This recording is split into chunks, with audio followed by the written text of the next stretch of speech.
sumali na yun. Tayo pa tayo eh. Oo, tagal mo. Tagal mo, kanina ka pa namin, tatayo pa tayo. Eh, nag-shooting muna ako, pampainit eh. Hirap na. Talo mamaya ah. Siyempre, kaya natin yun. Mahihina yung kalaban natin ngayon doon. Siguraduhin nyo ha, laki ng pusta. Buti na lang, sanay na sanay sa basketball tong isang to eh. Hilig mag-shoot kasi ito eh. Nag-shoot yan. Russell yun oh, babaero. Talo mamaya ah. Kaya natin yun. Siguraduhin mo ha. Ako, Ginagawa mo dito? Nakatambay ka na naman? Tingay lang ako tumambay. Grabe ka naman. Sungit-sungit naman ang atin. May sinasabi ka? Wala ho. Sabi mo mukha kayong guidance counselor. Ikaw, Eya ha, umuwi ka na. Mamaya magkahika ka pa dito at puro lalaki pa yung mga kasama mo.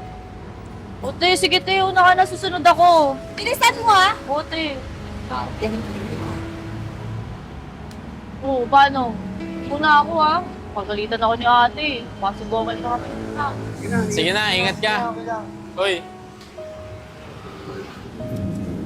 sungit. No, ate na yun, no? Sayang. Ganda pa naman. ano ba naman, pati ba naman natin eh, pag nanasaan mo? Paawat ka naman, uy. Grabe naman kayo sa akin. Nagkasundaan lang ako.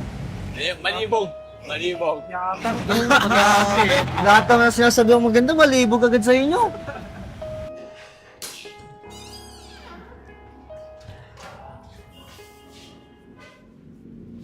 Kung nabata ka ha, bakit puro lalaki ang mga kasama mo? Ano mong masama dun, te? Anong masama? Eh, kababae mong tao? Porkit bababae, te, masama na makipagkaibigan sa mga lalaki. Malamang, kinukuha lang nila ang loob mo. Tinaririnig mo ba yung sinasabi mo? Hindi ganun mga tropa ko, no? Sa ngayon, dahil kinukuha pa nila ang loob mo, Grabe ka naman manghusga ng tao, te. Kilalanin mo muna sana. nakita mo na yan, sumasagot-sagot ka na nang dahil dyan sa kakasama mo sa mga tropa mong lalaki. Sa'yo, te, kitit ng utak mo. Tulog na lang ako. Talaga. Siguro mga ganun yung tipo mo. Mga... Ay ate. Huwag mo nga akong tawaging ate, hindi kita kapatid. Ay, ate ka pa, ah. Hoy, kayong tatlo ah. Bakit tate, wala akong ginagawa mo sumasayo ah. Layo-layuan yung kapatid ko ah. Basta mga ate, wala mo kami ginagawang masama. Ate, huwag mo akong tawaging ate, mas mukha ka pang matanda kaysa sa akin. Wow, ah. Isa naman mukhang guidance counselor. Hindi ako nakikipagbiroan sa inyo ah. Nang dahil sa inyo, sinasagot-sagot na ako ng kapatid ko. Ito pala, kinakausap mo eh. Talagang sasagutin ka ng kapatid mo. Kapiloso po ka. Hindi, tama naman kasi ate. Bakit mo naman kasi kakausapin kung ayaw mo naman sagutin ka? Di ako nakikipagbiroan sa inyo ah. Ayoko kayo para sa kapatid ko na maging kaibigan niya. Nakakatawa.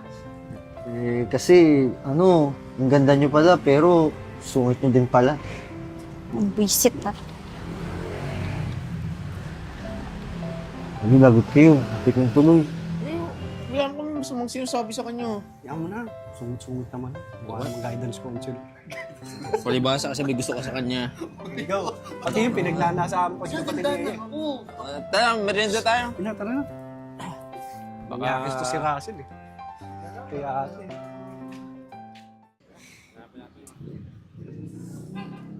Hoy, kayong dalawa! Nasaan si Eya? Nasaan yung kapatid ko? Oh, nasaan yung isa niyong kaibigan? Siguro tinatago niyo, no? Tinatago niyo yung kapatid ko tapos yung isa yung pinagbabantay niyo? Ate, kumalma ka muna. Paano ko kakalma? Nawawala yung kapatid ko! Ate, ganito kasi yun ah. Si Iya kasi nataka ng hika niya. Kinakonta ka daw niya, hindi ka mo sumasagot, kaya minessage kami. Kaya ayun, dinala namin siya sa ospital. Ang totoo niya ate, kaya hindi namin kasama si Russell kasi nga pinagbantay namin sa ospital muna. Eh, kaya kami nandito ngayon para balitaan ka namin kung ano nangyari kay Eya. Ganun ba? Hindi ko alam. Eh, ikaw naman kasi, hindi ka naman kasi nakikinig ka agad eh. Kaya nga. O ano, tara na. Tara tayo sa ospital. Sige, ate, tara. Sige.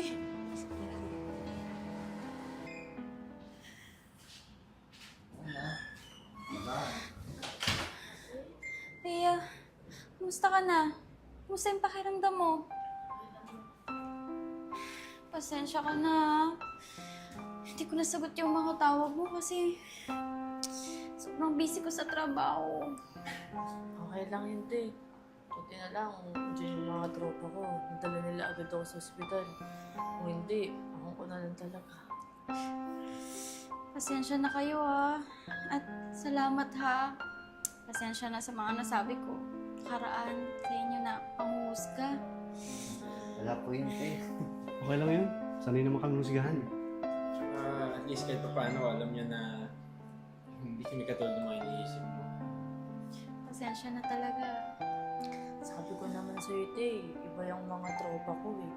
Tsaka te, hindi naman puro lalaki yung mga kasama ko. Wala nang maitutulot ng maganda. O sige na, sige na. Hindi ko napipigilan yung pagkakaibigan nyo. Yun, thank you, ating masungit. Sabi ko na may crush ka dyan eh. Pagkakaroon tayo yan. Kaya talaga. Ano tayo na Ikaw, kinikilig ka pa. Kikilig ito, kiyari ako sa atin. Sige na, tara na.